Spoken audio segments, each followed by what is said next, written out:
আসসালামু আলাইকুম প্রিয় বন্ধুরা, কেমন আছেন আপনারা?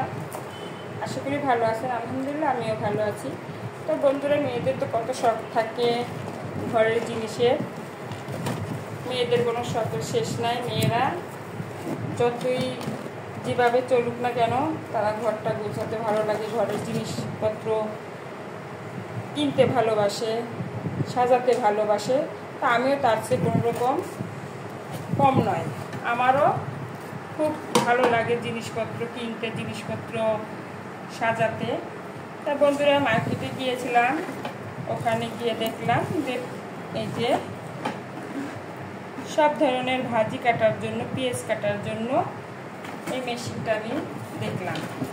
আমি এটা একবার ভিডিওতেও দেখেছিলাম ফেসবুকে, তখন থেকে আমি ভাবলাম যে যখন বেশি বেশি আমাদের ভাজি করা লাগে, তারপরে পেঁয়াজ কুটা লাগে, তখন দেখা যায় পেঁয়াজ বেশি মেহমান আসলে পেঁয়াজ কুটতে হয়, তারপর আবার ভাজি কুটতে হয়, তখন দেখা যায় পারা যায় না। তো আলু কুচাতেও সুবিধা, সব কিছু আর কি সুবিধা আছে, শসা কাটাতে সব রকমেরই। তো এখানে অনেক রকমের এক একটা ব্লেড আছে, এক এক ধরনের। এই যে মানে কয়েকটা ব্লেড আছে কয়েক ধরনের। তো আমি আজকে এটা দিয়ে একটু পেঁয়াজ কুচাবো রান্না করার জন্য, ইলিশ মাছ ভুনা করবো, তো সেটার জন্য আমি কিছু পেঁয়াজ কুচিয়ে নেব। তাই মেয়েদের অনেক শখ। তাই আমি শখ করে এটা আমি যখন দেখেছি, তখন আপনাদের ভাইয়াকে বলেছিলাম যে এরকম আমাকে একটা মেশিন কিনে নিয়ে আসো, মেশিন আমার অনেক পছন্দ হয়েছে, একটা মেশিন কিনে নিয়ে দাও। তাই মার্কেটে গিয়েছিলাম, মার্কেট থেকে পছন্দ হলো এটা। মানে আমি মনে মনে এটাই টার্গেট করছিলাম যে এটা আনবো। তা যে কথা সেই কাজ, গেলাম মার্কেটে গিয়ে এটাই আগে ধরেছি, এটাই নিয়ে এসেছি। তাই যখন কিনে দিল আমি মানে অনেক খুশি হয়েছি, অনেক। তো এখন আমি এটা সেট করতেছি, সেট করে আমি কীভাবে পেঁয়াজটা কুচাচ্ছি সেটাই আপনাদের সাথে শেয়ার করছি বন্ধুরা। এই যে এই ব্লেডটা দিয়ে আমি গোল গোল করে পেঁয়াজগুলো কেটে নিচ্ছি। তা আমি একটা একটা করে এভাবে পেঁয়াজ দিয়ে দিচ্ছি। অনেকগুলো পেঁয়াজ দিয়ে দিলে তাড়াতাড়ি হয়ে যাবে। অল্প দিয়ে দিলাম। পেঁয়াজগুলো কাটছি,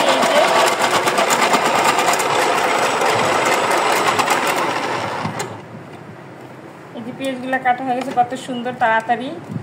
তা আমি মেশিনটা এনেছি, তো তাই অনেক আনন্দ লাগলো। এর জন্য আপনাদের শেয়ার করছি বন্ধুরা, যে একদম ছোট ছোট হয়ে গেছে। আর একটা ব্লেড লাগে আর একটা রকমের করছি। এই যে একদম কত সুন্দর রিংয়ের মতো বের হয়ে গেছে।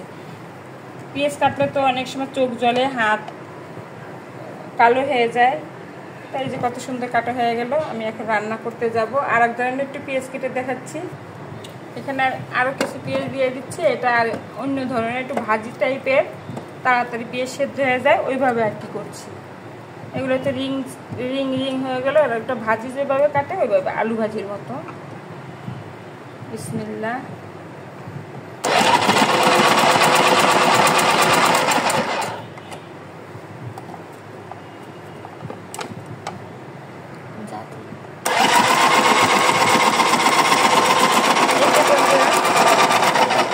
এই যে এটা হয়ে গেছে একদম কুচি কুচি।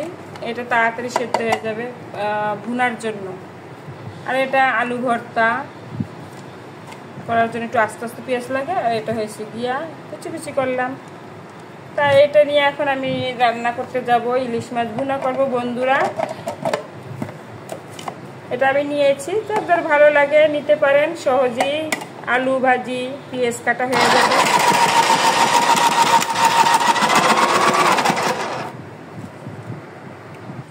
মাছটা কেটে নিচ্ছে, পেঁয়াজ দিয়ে ভুনা করব।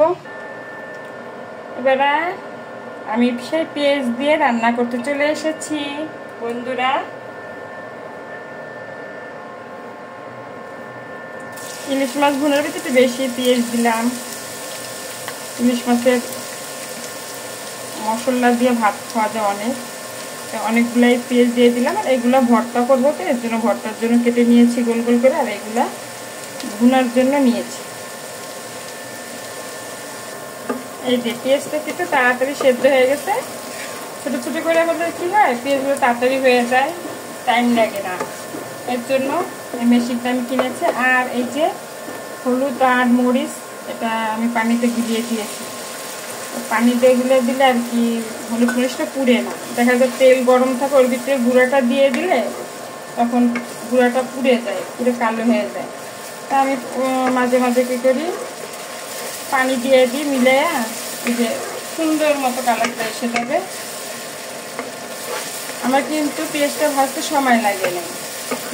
ভুনা করলে তো পেঁয়াজটা ভেজে একদম নরম করতে হয়, তবে ভুনার পেঁয়াজটা গলে গলে গেলে সে তো ভালো লাগে আর দেখতেও ভালো। আস্তে আস্তে পেঁয়াজ সব তরকারি দেবে, আস্তা পেঁয়াজ ভালো লাগে না।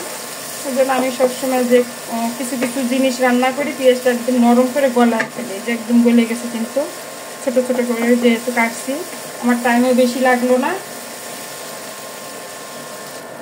মশলা কষানো ডান, এখন একটু পানি দিয়ে দিচ্ছি। মাছগুলো সব দিয়ে দিলাম। আমি কিন্তু ইলিশ মাছের ভিতরে কোনো আদা রসুন খাই না, জিরা খাই না। ইলিশ মাছ শুধু হলুদ আর মরিচ দিয়েই রান্না করি আমি। আর আমি না ভাজি না মাছ, ভাজা মাছটার স্বাদ কিন্তু আলাদা। ইলিশ মাছ এভাবে করে রান্না করলে অনেক মজা লাগে, ঘ্রাণও আসে, আর মাছটাও খুব সুন্দর। কিন্তু মাছটা প্রচুর ঘ্রাণ, আমি যে কেটেছি অনেক ঘ্রাণ আর তেল আছে মাছটা। ইলিশ মাছ ভাজা অন্যরকম, ভেজে ইলিশ মাছ ভেজে যদি পান্তা ইলিশ খায়, ওটার স্বাদ আলাদা আর এটার স্বাদ আলাদা। তাই আমি কখনো ওটা রসুন দিই না, আদা দিই না, জিরা দিই না, এভাবেই রান্না করি। আমার কিন্তু বন্ধুরা রান্নাটা হয়ে গিয়েছে। তো এখন আমি এটা বেড়ে নিচ্ছি খাওয়ার জন্য। আর এটা দেখিয়েছি কেন, আমার যেহেতু আনন্দ লাগছে এই মেশিনটা এনে দেওয়ার পরে আপনাদের ভাইয়া, তাই এই আনন্দটা আমি একটু বন্ধুদের মাঝে শেয়ার করলাম, যাতে বন্ধুরাও আমার এটা দেখে একটু আনন্দ পায়, আর যে যে বন্ধুদের কিনতে ইচ্ছা করবে কিনে নেবে। তাই বন্ধুরা আপনাদের সাথে শেয়ার করলাম, আমার সাথে সাথে কথাও বললাম, গল্পও করলাম, রান্নাটাও হয়ে গেল। আর মেশিনটা কীরকম হয়েছে আমি নিয়েছি, আমি অনেক অনেক খুশি। আপনাদের ভাইয়া যে নিয়ে দিয়েছে, মানে এত খুশি হয়েছি। আর আমার পেঁয়াজটা ভাজাও তাড়াতাড়ি হয়ে গেছে, যেহেতু ছোট ছোট পেঁয়াজটা সেদ্ধ হয়ে গেছে তাড়াতাড়ি। তো বন্ধুরা আমার মেশিনটা কীরকম হয়েছে, সাথে সাথে রান্নাটাও কীরকম হয়েছে জানাবেন। তো এবারের মতো আসি, আসসালামু আলাইকুম। পরবর্তীতে এসে ভালো কোনো রেসিপি নিয়ে চলে আসবো বন্ধুরা। এতক্ষণ পর্যন্ত আপনারা ভালো থাকেন, আমার জন্য দোয়া করবেন, আমিও আপনাদের জন্য দোয়া করি। আসসালামু আলাইকুম।